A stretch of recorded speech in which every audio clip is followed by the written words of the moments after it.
These are the 7 major news items that have been shaking the cryptocurrency markets this week, ranging from Bitcoin to Ethereum, as well as one very huge story that is coming out of China and maybe one of the most significant stories of 2023. You don't want to miss this story, so be sure to watch all the way through the video to hear everything. So let's start by discussing this. We must discuss Ethereum. The public withdrawal testnet for Ethereum has been deployed. We are really close to enabling withdrawals on Ethereum, as this is the first public testnet that the network has officially released since the merge update back in September 2022. The whole withdrawal source code is now really released over on the Ethereum website.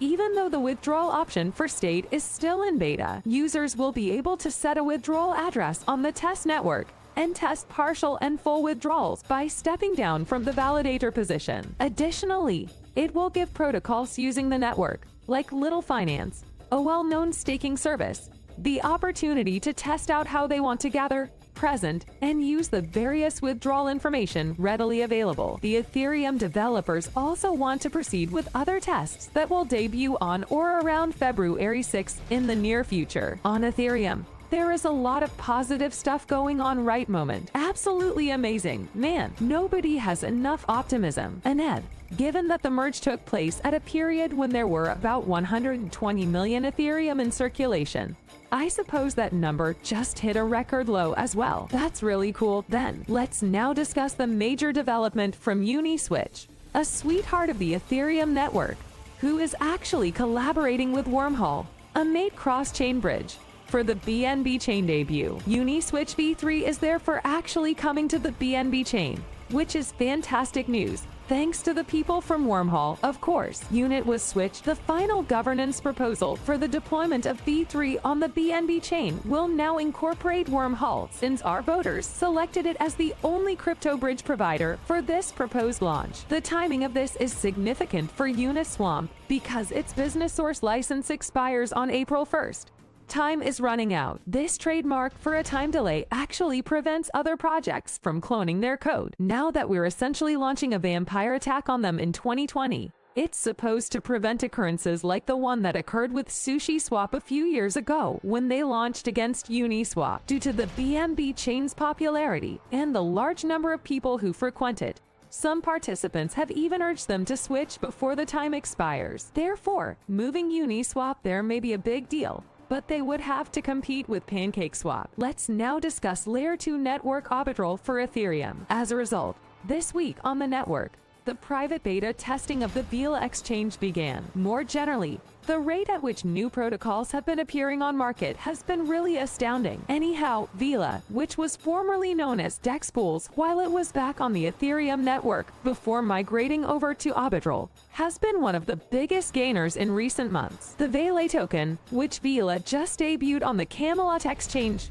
a decentralized exchange on blockchain, is the same utility token as the original DXP coin. Holders of ADXP and Vela can really profit from the trading fees produced by the new decentralized exchange. The main reason I bring this up is that there is currently another new player in the actual yield wars. There are several new decentralized exchanges that are starting up that will pay token holders money back. It's also intriguing to see if you can truly take market share away from established competitors like GMX. By the way, GMX hit a new record high this week, which is a major deal considering that we initially highlighted the project in the newsletter as one with a lot of promise, highlighting the arbitral pump strength once more. Right, all these protocols with arbitrary bases. I'm doing fantastically. Also, if you missed last week's free newsletter where we included information about the Vela airdrop, you can access it by clicking the link in the description. Let's now discuss some important news. In total,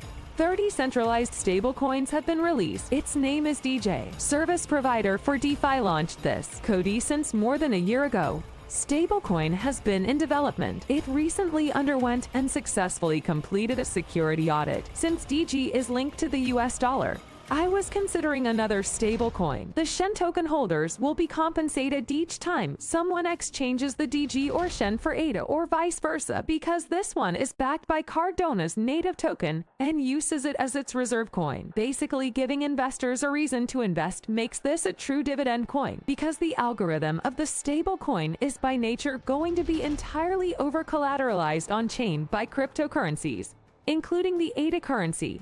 The more adoption it receives, the more the holders will gain. In less than 24 hours after debut, the goal is to achieve a collateralization rate of 400 to 800. Over 27 million ADA tokens have been backed into the coin.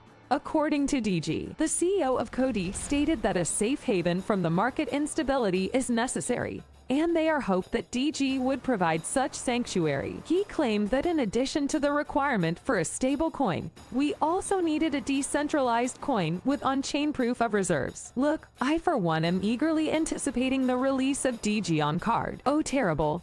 This might turn out to be the last straw for the Cardinal ecology. You realize how significant it has been for Ethereum, don't you? There is therefore great potential for that coin, as well as, of course, for the token holders who may receive some money returned back into their pockets. If they can pull that off, and if they can become that significant. Let's now discuss some fantastic news from Immutable X. In April, a comprehensive gaming passport system will go into effect. As a result, gaming companies will be able to enroll players in the Web3, which uses cryptocurrency. It's a non-custodial wallet, player profile, and authenticator combined that was created for gaming studios and is simple to integrate into crypto gaming. Think of it as Immutable's own Xbox gamer tag or Apple ID, according to Robbie Ferguson, president and co-founder of Immutable. Onboarding must be invisible, safe, and compatible with all games on mobile consoles and desktops for Web3 gaming to reach 1 billion players. Users can log into the self-custodial wallet Needle Passport with only their email and a one-time password. For gamers, it will be a game changer that drastically lowers user acquisition expenses. Very excited about that big news. This might be the impetus for cryptocurrency games. The following tale is absolutely ridiculous, and I believe it proves that no one is yet sufficiently bullish on cryptocurrencies. Thus, it appears that Amazon has a covert project on their 2023 roadmap that will purportedly involve gaming INFs. Now, it's being said that they'll be forming a company for digital assets and an NFT marketplace. Amazon is introducing an NFT market. It's absurd. Although most of the project specifics are still unclear, it will likely launch in April and is now in the development stage. Four unnamed individuals have informed them that blockchain-based video games will be one of the application cases. Pretty interesting, to say the least. By the way, Amazon will launch the new project, not through a separate platform, but through Amazon Web Services. As we have already said, Oz recently entered the Web3 market. They also recently announced a relationship with the Avalanche Network. It does have the potential to be a very widespread adoption of Web3 if this news holds up. Speaking of Amazon Web Services, it has been revealed that they are assisting the BNB chain in the development of a test network for a storage-based Web3 network. The BNB chain's creators have released a white paper for a concept named Greenfield. Users will be able to store data, access it, or monetize it through smart contracts by using the native BNB token. Of course, pretty bizarre. Amazon BNB is crazy. With these planned efforts, Amazon might become a significant participant in the Web3 market. They are positioned nicely at the end of this final story. Extremely big. According to reports, China has begun charging cryptocurrency miners and investors at a personal income tax rate of 20%. Hold on a second. China has a crypto ban, yet the government still wants to collect taxes. It's impossible to have your cake and eat it too. All of this was unavoidably brought about by a number of cryptocurrency investors, miners, and investors who publicly announced that the Chinese tax authorities were auditing them. Hey look, he got all the cryptocurrency, and come out here, man wants to get that tax money. The local tax payments have said, give it to us, still anticipating the outcomes and how everything will pan out. But could this perhaps indicate that China has finally thought and conceived? Well, what if we can't outlaw cryptocurrency? Instead, let's just tax it. If so, a significant amount of liquidity might return to the market as a result of this potentially enormous occurrence. Charlie Munger, a well-known investor, has increased his suspicion of cryptocurrencies and compared them to gambling if China ever decides to embrace them once more. Even in the smallest of ways, he declared that he wants America to outlaw it similarly to how China has. Of course, you can observe how well it is going in China. Come on, dude, come on. You're howling at the cloud again, old man. Okay, I'm done now. Subscribe. I'll see you later.